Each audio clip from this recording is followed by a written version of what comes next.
Basic शिक्षा नवाचार channel में आप सभी का हार्दिक स्वागत है। काफी समय से कुछ शिक्षकों के मेरे पास मैसेज आ रहे थे कि मैम आप संस्कृत विषय की उच्च प्राथमिक स्तर की कक्षाओं की शिक्षण योजना बनाकर प्रस्तुत कीजिए। तो इसी के क्रम में मेरे द्वारा संस्कृत विषय की कक्षा 6 के काकेह पाठ की एक शिक्षण योजना बनाई गई है, जिसे मैं आप सबके सम्मुख प्रस्तुत करने जा रही हूँ।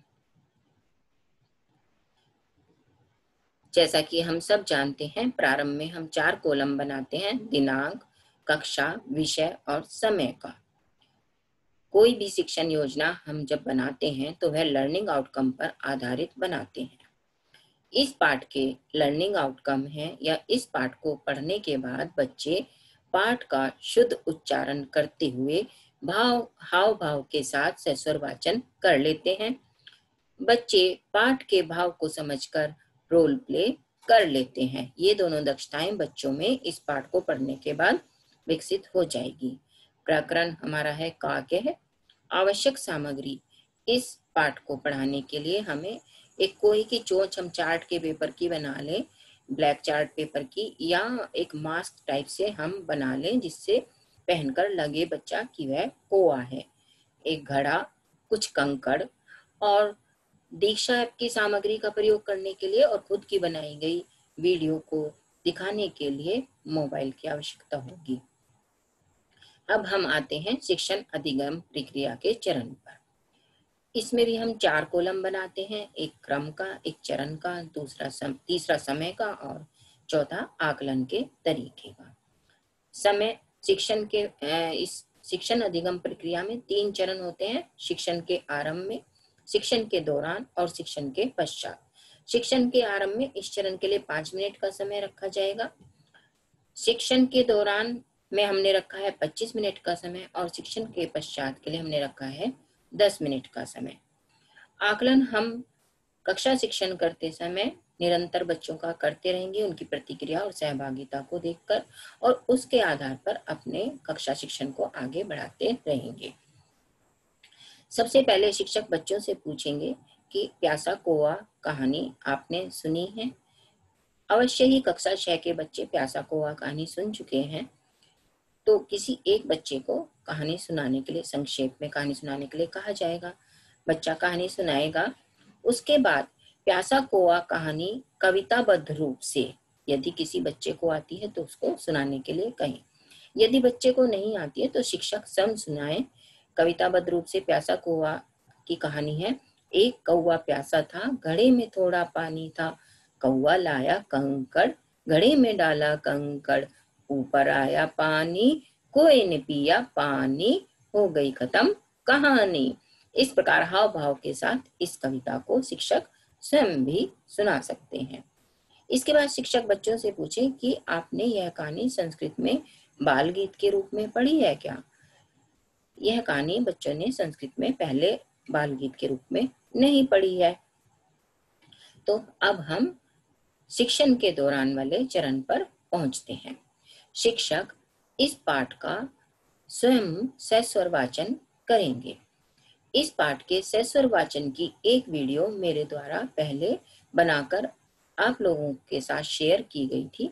यदि आप लोगों ने वह वीडियो नहीं देखी है तो उस वीडियो का लिंक स्क्रीन पर शो हो रहा है।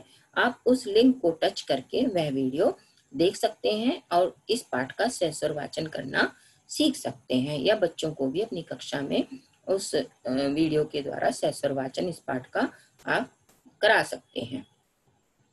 उसके पश्चात बच्चों से पाठ का अनुकरण वाचन कराएंगे। फिर पाठ से संबंधित रोल प्ले की वीडियो बच्चों को दिखाएंगे। मेरे द्वारा इस पाठ पर एक रोल प्ले निष्ठा ट्रेनिंग में प्रशिक्षु शिक्षिकाओं के साथ कराया गया था। उसकी वीडियो यदि आपने नहीं देखी है तो उसका लिंक भी स्क्रीन पर शो हो रहा है। बहुत ही अच्छी वीडियो है, उसको आप लिंक को टच करके वहां पर वह वीडियो बच्चों को दिखा सकते हैं। आप स्वयं भी देख सकते हैं और बच्चों को भी दिखा सकते हैं। पाठ का अन्वय करते हुए पाठ का भावार्थ शिक्षक बच्चों को बताएंगे। जो कुछ कठिन शब्द हैं उनका अर्थ बताएंगे और पूरे पाठ का भावार्थ बच्चों को बताएंगे। शिक्षण के बाद वाले चरण में बच्चों की संख्या के आधार पर कक्षा को 3-4 समूहों में विभक्त कर दिया जाएगा और उनको समूहवार गतिविधि कराई जाएगी।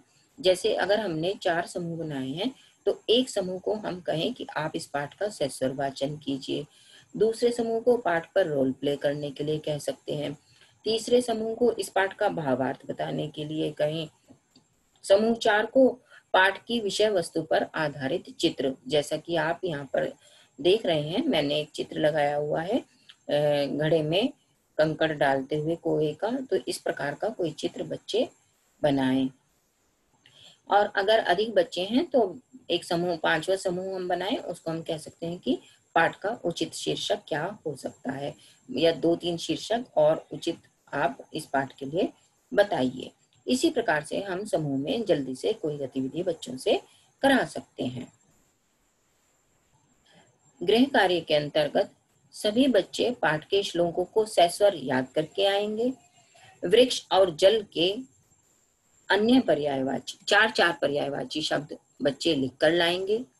पाठ के अभ्यास कार्य में दिए गए चित्रों को देखकर संस्कृत में बच्चों को 2-2 वाक्य बनाने के लिए कहें। पाठ के अभ्यास कार्य में कुछ चित्र दिए गए हैं, उनके आधार पर बच्चे संस्कृत में वाक्य बनाकर लाएंगे।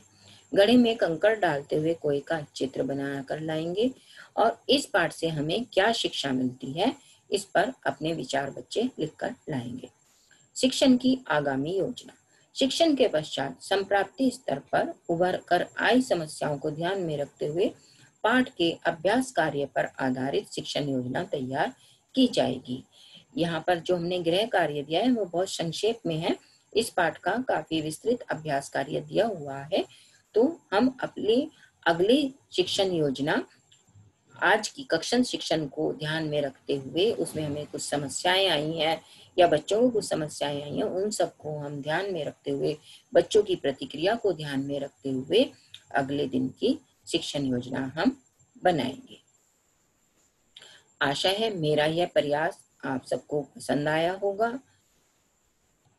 मिलते हैं अगले वीडियो में किसी नए प्रकरण के साथ। तब तक के लिए आप सबका बहुत बहुत